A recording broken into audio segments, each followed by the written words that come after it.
I thought my new home was a sanctuary built on my grandmother's legacy until my charming husband handed me a document that promised protection, but was actually a blueprint for my ruin.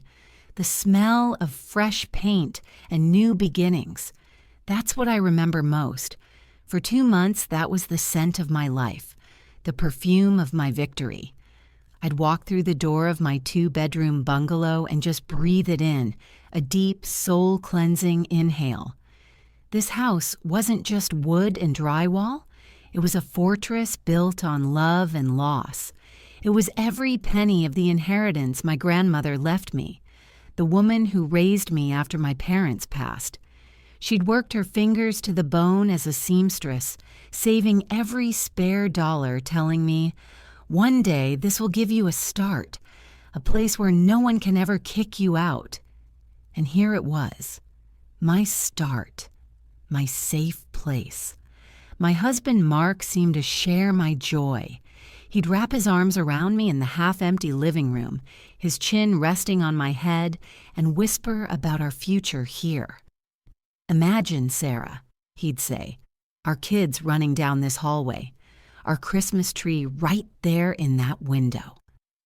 It was a beautiful picture, the one he'd been painting for me since we met. Mark was charming, the kind of man who made you feel like you were the only person in the world. When we decided to get married, the subject of a prenup came up, mostly from my cautious friends. I'd brought it up to Mark gently, and he'd looked so hurt, his blue eyes clouding over. He'd taken my hands and said, "Our love is the only contract we need. Don't you trust me?" I felt so ashamed for even thinking it. Of course I trusted him. I loved him. So we got married without one. When I found the bungalow, it felt like my grandmother had guided me to it. The price was perfect, but it required a significant down payment that would drain my entire inheritance. Mark's finances were complicated. He had a lot of student debt and what he called spotty credit from a business venture that went south before he met me. So the solution was simple. I would buy the house. I drained every last cent of my inheritance for the 20% down payment and the closing costs. The mortgage, the deed, everything was solely in my name. It was the only way the bank would approve the loan. Mark was completely supportive.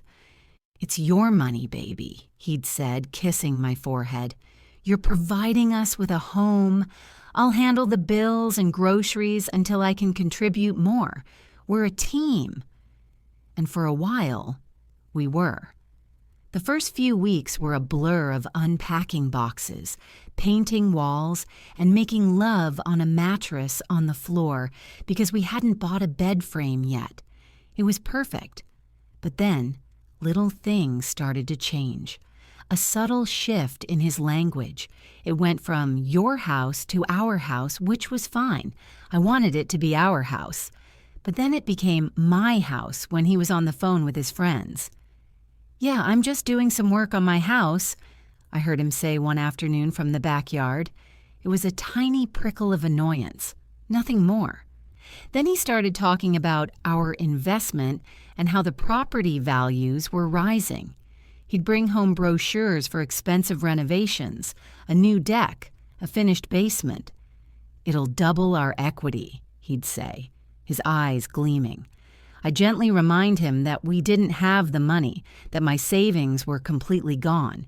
He'd just wave a hand dismissively. "We'll figure it out. It's important to invest in our biggest asset." The real alarm bell rang last Tuesday. Mark came home from work with a strange energy, a mix of nervousness and excitement. He poured us both a glass of wine and sat me down on the couch. He was holding a thick manila folder. "Sarah," he began, his voice overly smooth, "I was talking to a friend of mine who's a legal aid, and he said we should really get our paperwork in order, for protection." I frowned, confused. "Protection from what?" He smiled, but it didn't reach his eyes. "You know, just in case. God forbid something happens to you. I could get tied up in probate for years trying to keep our home. It's just a formality to make sure we're both secure." He slid the folder across the coffee table towards me. My hand trembled slightly as I reached for it.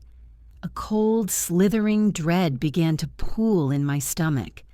I opened the folder and pulled out the top sheet of paper, and that's when I saw the title, printed in bold black letters that seemed to mock me.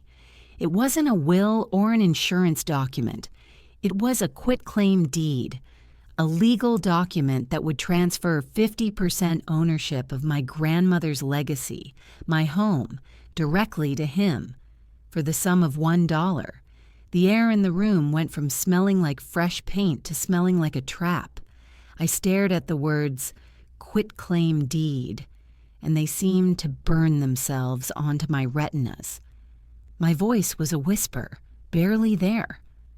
"What is this?" Mark's smile was nailed in place, but his eyes darted around, avoiding mine. "I told you, baby, it's just a formality. It adds my name to the deed so we both own the house equally, as a married couple should."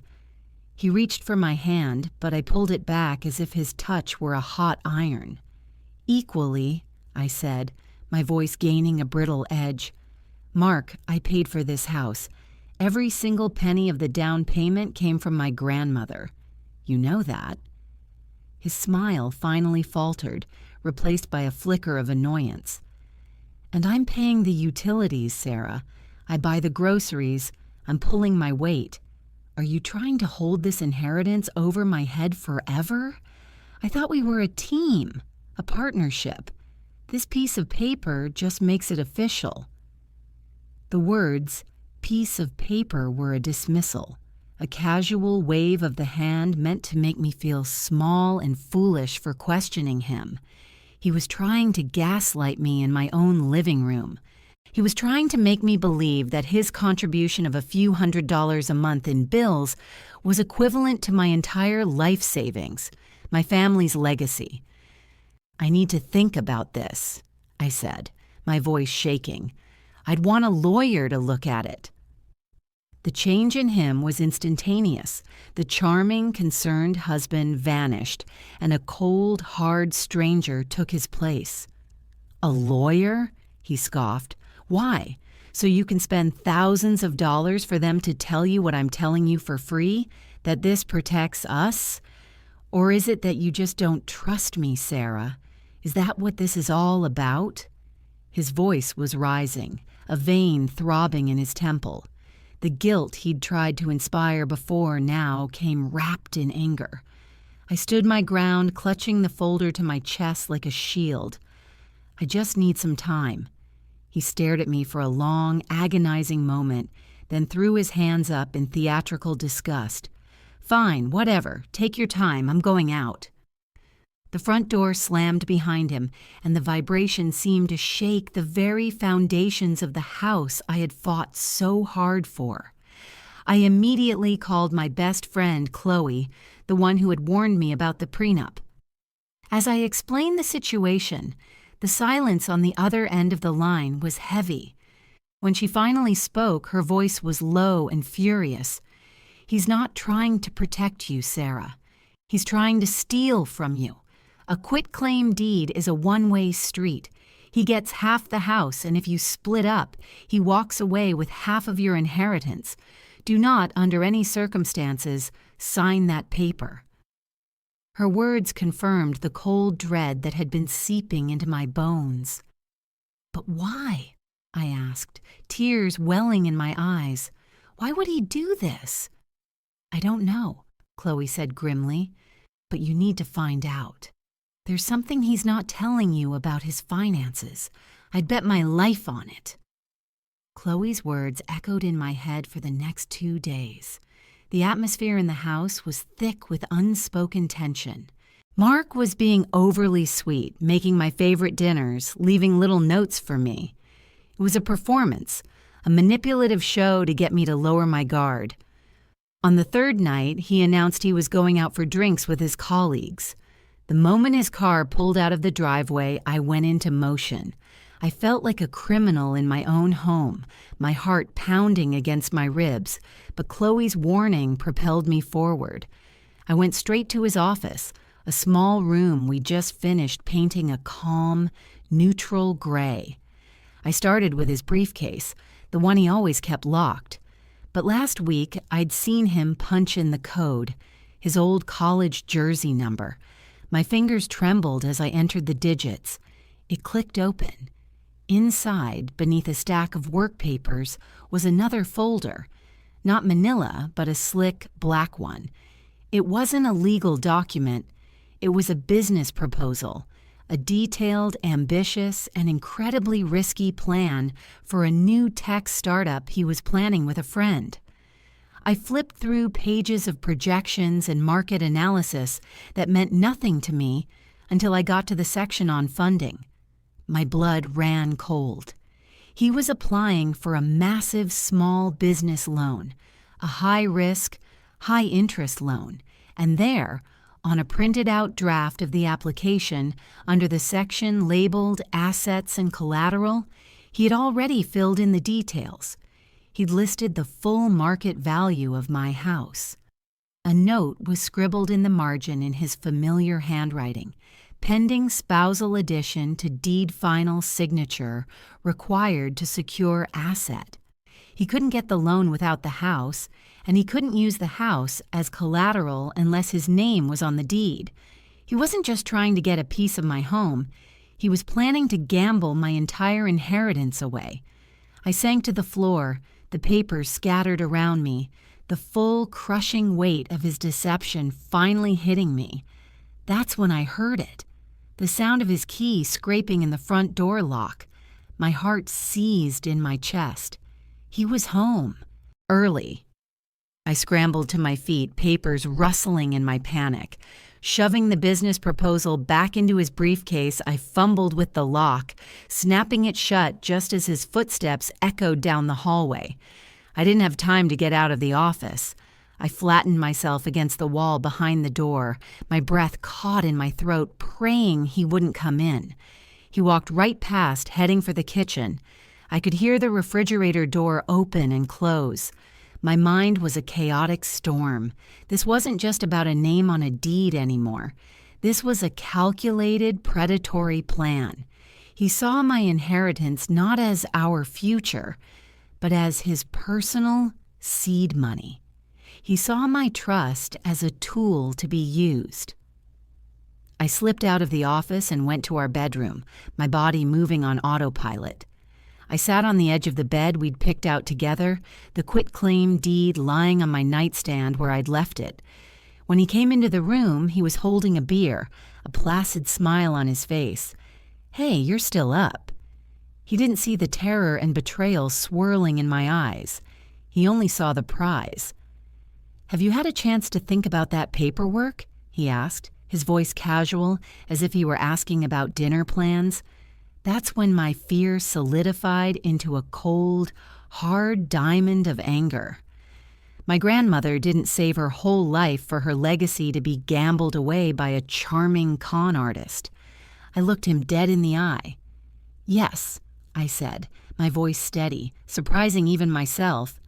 "I have, and I'll sign it." A triumphant, greedy light flickered in his eyes. He tried to mask it with a relieved smile, but I saw it. Oh, I saw it clear as day. "That's great, baby," he said, leaning in to kiss me. I turned my head so his lips met my cheek. "But," I added, standing up and moving towards the door, "I want to do it properly, with a notary, witnesses, the whole thing. My friend Chloe's husband is a notary. We can go to their place tomorrow night and get it done." He paused, a brief flash of suspicion crossing his face. I knew what he was thinking. Why involve other people? I had to sell it. "I just want it to be ironclad, Mark. You said you wanted this to protect us. Well, let's make sure there are no loopholes. Let's make it completely, undeniably official." My reasoning seemed to soothe him. If I was this willing, this concerned with making it official, then I must have bought his story completely. Okay, he agreed, a broad smile returning. Tomorrow night it is. The next 24 hours were the longest of my life. I packed a suitcase while he was at work, hiding it in the back of my car. I took photos of the business proposal in his briefcase. Then I made the most important call of my life, to a divorce lawyer Chloe had recommended. The lawyer, a sharp woman named Ms. Davies, listened intently. When I told her about the quitclaim deed and the business loan, she said 2 words: financial dissipation. She explained that Mark's attempt to leverage an asset that wasn't his for a risky venture without my consent was a monumental red flag that would look terrible for him in court. The meeting at Chloe's house was no longer about a notary. It was about an intervention. That evening, Mark practically skipped into Chloe's house, the quitclaim deed in his hand like a winning lottery ticket. He was greeted not just by Chloe and her husband, but by me and Miss Davies, who was sitting at their dining room table with a file open in front of her. The color drained from Mark's face. His smile evaporated. "What's this?" he stammered, looking from me to the lawyer. I stepped forward, my voice clear and ringing with a strength I didn't know I possessed. "This is over, Mark." Miss Davies took it from there. She calmly and methodically laid out the evidence. The business proposal, his plan to use my house as collateral, the fraudulent nature of the quitclaim deed under these circumstances. She explained that I was filing for divorce on the grounds of fraud and financial misconduct. She informed him that any attempt to claim a stake in the house would be met with a countersuit for the full extent of his deception. He tried to argue, to charm, to rage. He turned to me, his eyes pleading. "Sarah, baby, it's a misunderstanding. I was going to tell you we were going to be rich." But the mask was gone. All I could see was the desperate gambler who had been willing to leave me with nothing. I just shook my head. "Get out of my house," I said. The words felt like an exorcism. He left, defeated and exposed. The divorce was messy, but with Ms. Davies' help, it was decisive. His financial scheming played a huge role. He walked away with nothing but his student loans and his failed business plan. Today, the smell of fresh paint has been replaced by the scent of lavender from the garden I planted. The house is quieter, but it's a peaceful quiet. It's no longer a fortress against the world, but a sanctuary for myself. My grandmother's legacy is safe. It's not just a house made of wood and drywall. It's a house built on my own strength, and a place where no one will ever try to kick me out again.